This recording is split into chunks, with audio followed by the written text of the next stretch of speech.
This is the Right Now podcast with Sarah Werner. Episode 81, Writing as Leadership.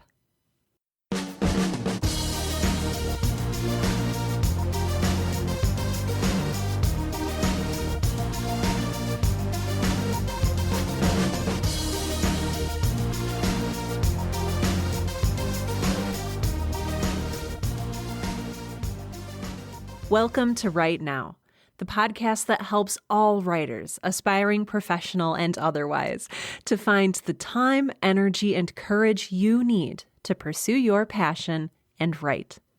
I'm your host, Sarah Werner, and I have, for whatever reason, been in leadership positions my entire life.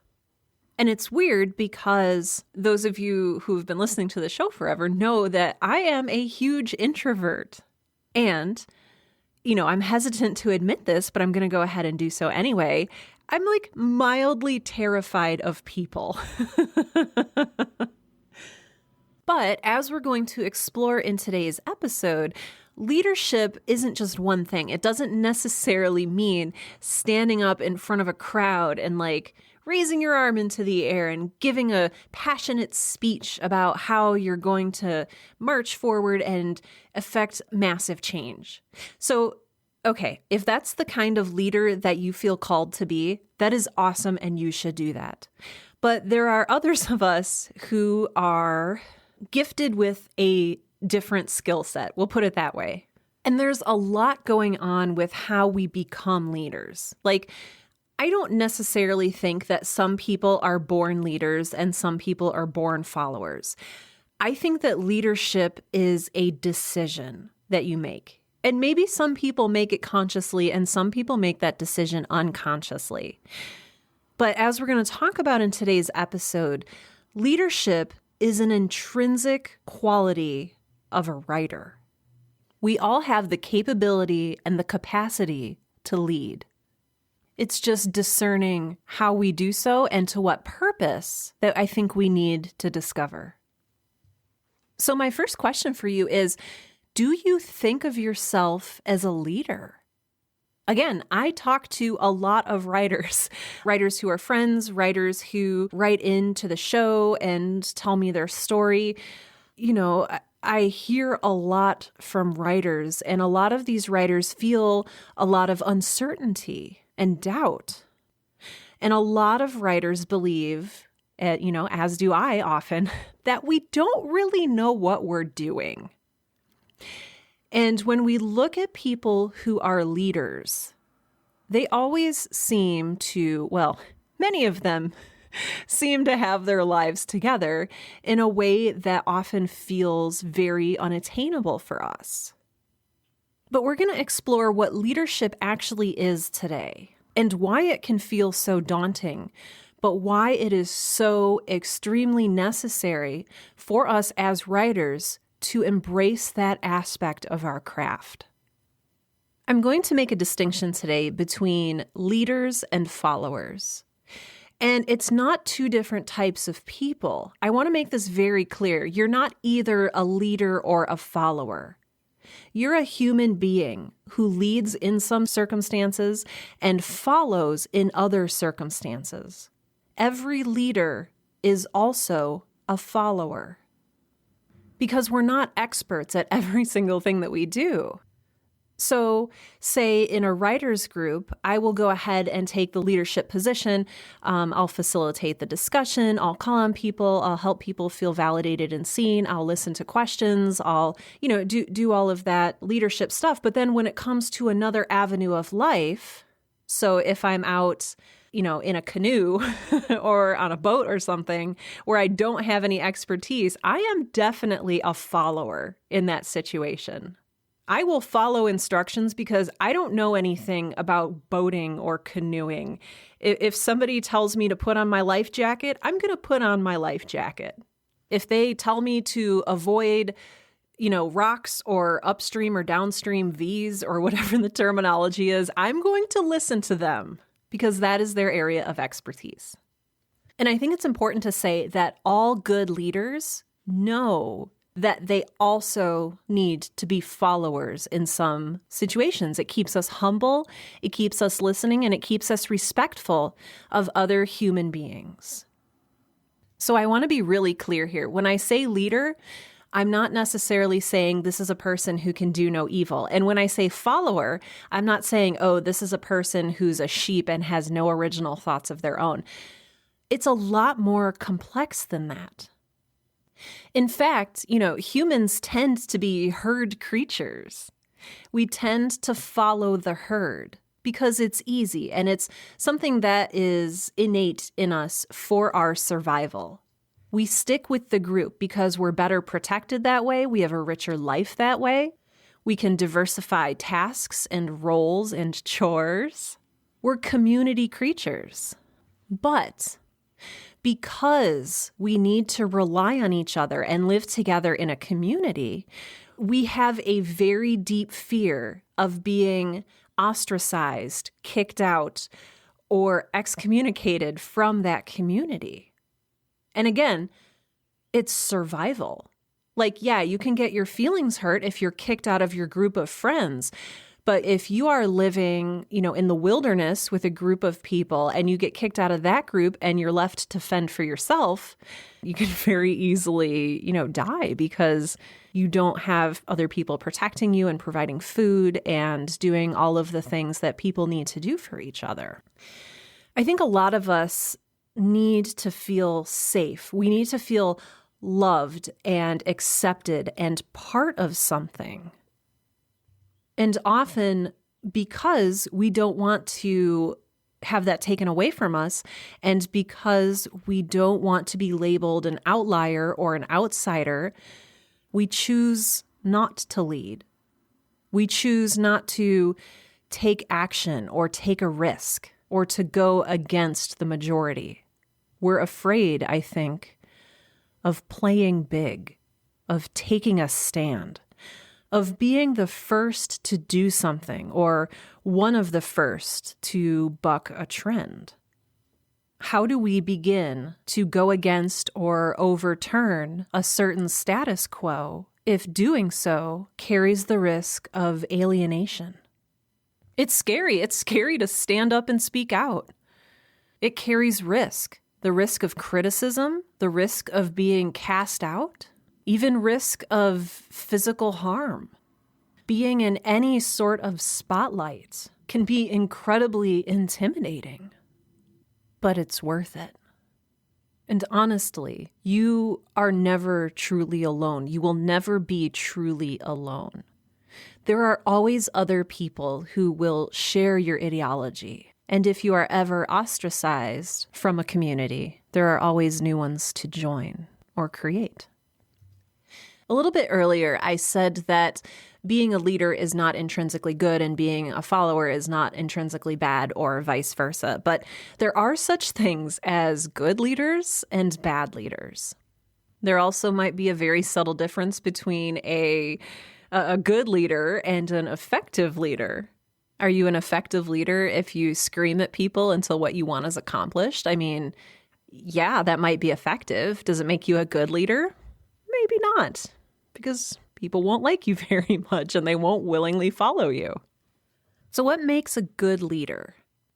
And I'm especially talking about this in the context of being a writer. Because as we'll talk about, there are a lot of different ways to lead. But what makes a good leader? In my mind, a good leader is someone who people want to follow. So they follow out of love and not fear. Again, both types of leaderships can be effective, but one requires coercion, and that takes a lot of energy and a lot of resources. And I think at the end of the day, it's not as effective and not as valuable as someone who leads out of love. So a good leader, first and foremost, has integrity. This means simply that they do what they say they're going to do. They follow through on their promises. This establishes trust, and trust is necessary if you are going to follow someone. If I'm out on that boat, the only reason I'm going to put on my life jacket is if I trust that the person telling me to do so has my best interests at heart. Because life jackets, might be uncomfortable or itchy, or, it might be 700 million degrees outside and I'm sweaty. And yeah, good leaders are honest. They're authentic and they're trustworthy. They tell the truth. Good leaders also make people feel seen, heard, and acknowledged. This is a really tricky one because it's very easy for a leader to talk over people because they have power. But power is only ever granted willingly. And people need to feel validated, seen, heard, and acknowledged. A good leader not only listens to people, but truly hears them and is able to empathize with what they're going through. I feel like empathy is a very often overlooked leadership quality, but I think that it's a really crucial grounding element for any leader because it allows for connection with those being led. And again, that leads back to trust and a willingness to be led. A good leader sets an example of how to live and act responsibly and out of love. A good leader is willing to solve problems and improve the lives of those being led. A good leader provides vision and direction. So a good leader understands not only how to get from point A to point B, but they understand what point B is and where it is. And maybe they can even see point C on the horizon. Providing vision is, I think, one of the places where we as writers most excel. Writers are visionaries. We see things in the past, the present, and the future. And whether you're writing historical fiction, whether you're writing a memoir or a science fiction novel or a poem, what you're doing is establishing a vision that we can either work toward or move away from. And this is so important in our growth as a society. All right, I have two more elements. Well, two more really big elements to a good leader. There's a lot of elements that leadership needs, but there's two more I'd like to talk about. The first is that a leader is seen. And I don't mean seen visually. I mean this person needs to have a presence. This person needs to be in public. And what I mean by that is essentially, in our role as writers, we need to be publishing.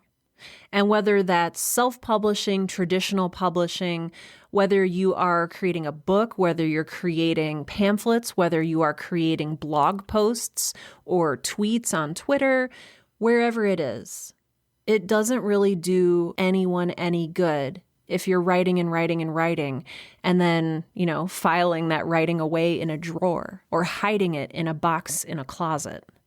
Oh, and I am incredibly guilty of doing this. This is something that's really hard for me. Because again, what we talked about earlier, when you publish, when you take action, it carries risk. And that risk is scary. If I publish something that not everyone likes, I could receive criticism, I could be outcast from certain communities, and that's a little scary to a lot of us. And there's nothing wrong with writing just for yourself.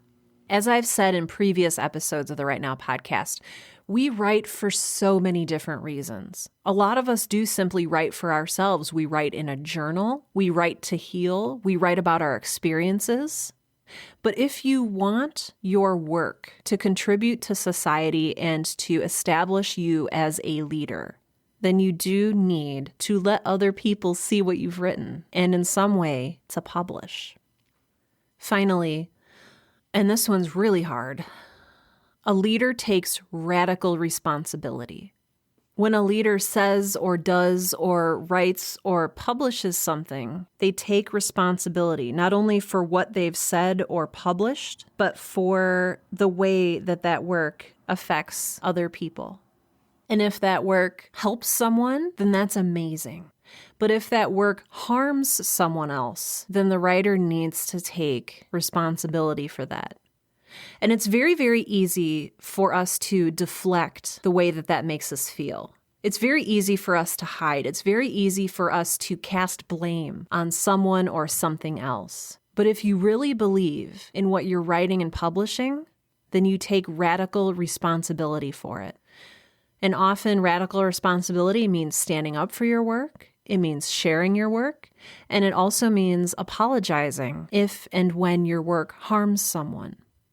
Good leaders do not pass blame. It's always really interesting.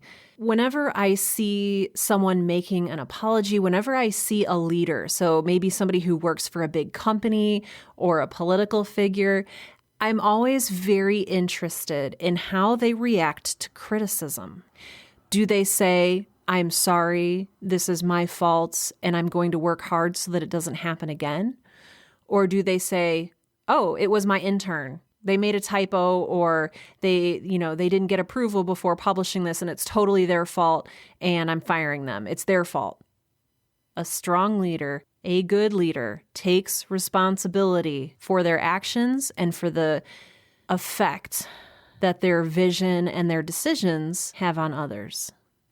Like I said earlier, there are a lot of different ways to lead, and one of these ways is through the things that we create.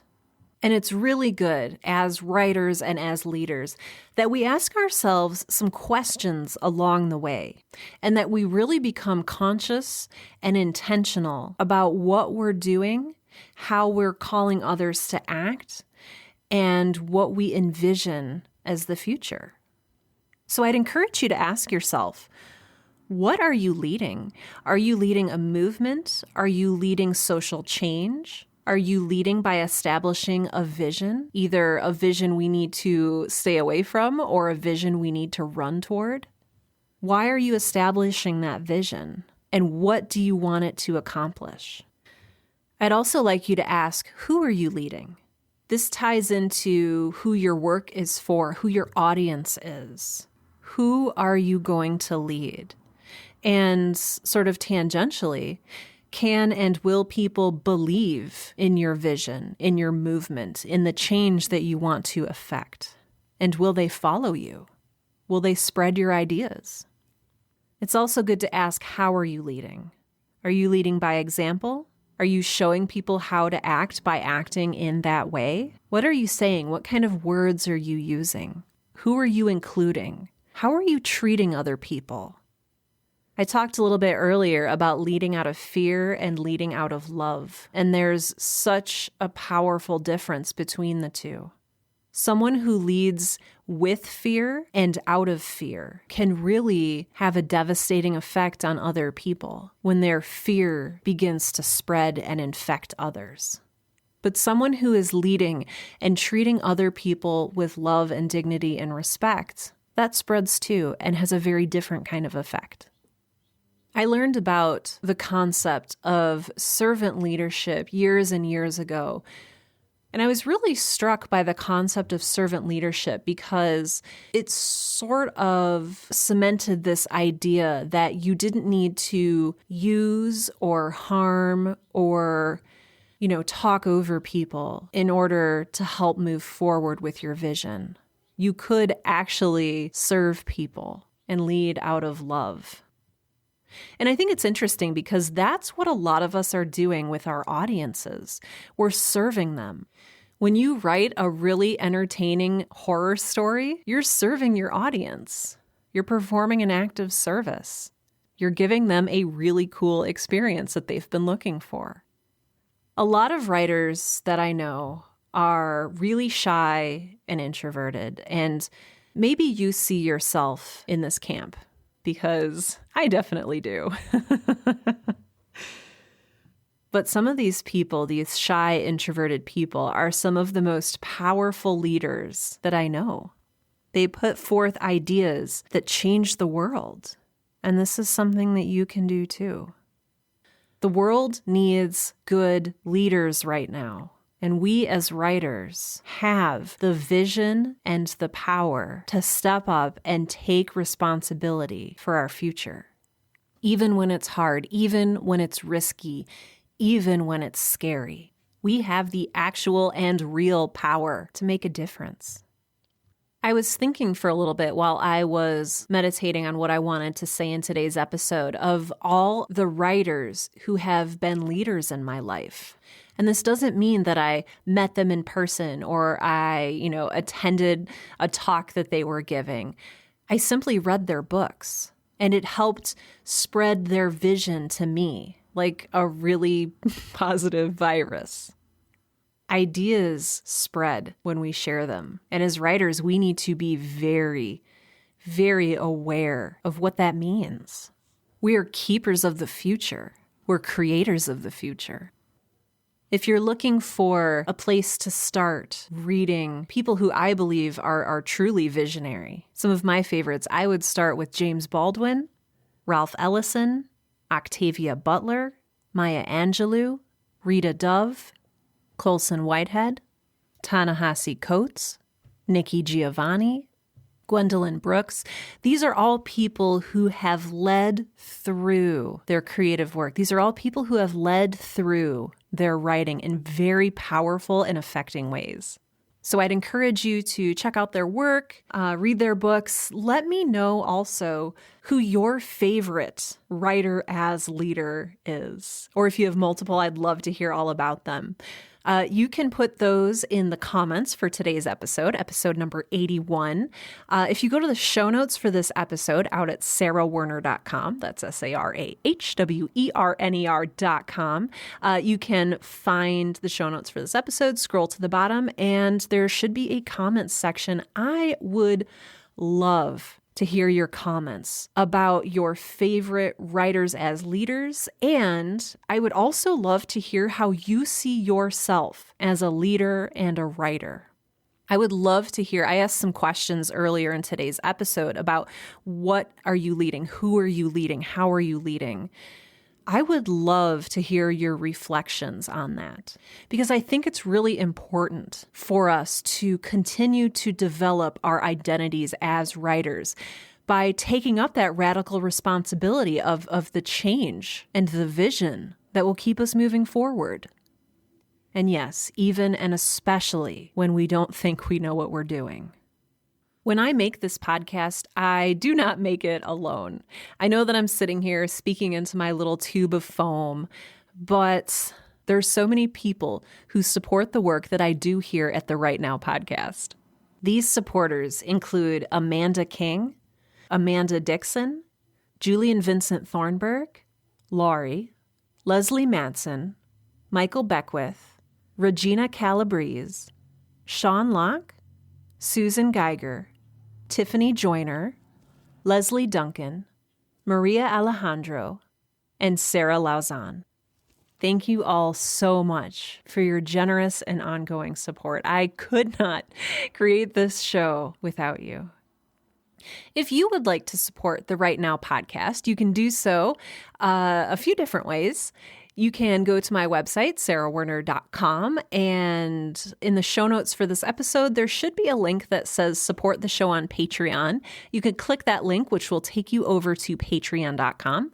Alternately, you can just go straight to patreon.com, and you can find me out at patreon.com/Sarah Ray Werner.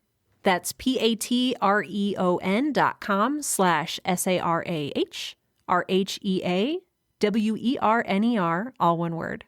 There's lots of different levels that you can support at, which was not grammatical, but I don't know what else to say. I guess there are lots of levels at which you can support me because I do this show on my own time. And as I used to say in earlier episodes of the show, on my own dime. So I would love and appreciate your support if you are able and willing to do so. Other ways you can support the show are to just spread the word. Tell a writer who you know who might be struggling with things. Let them know that this show exists and it's here to help them move forward with their writing and their writing career.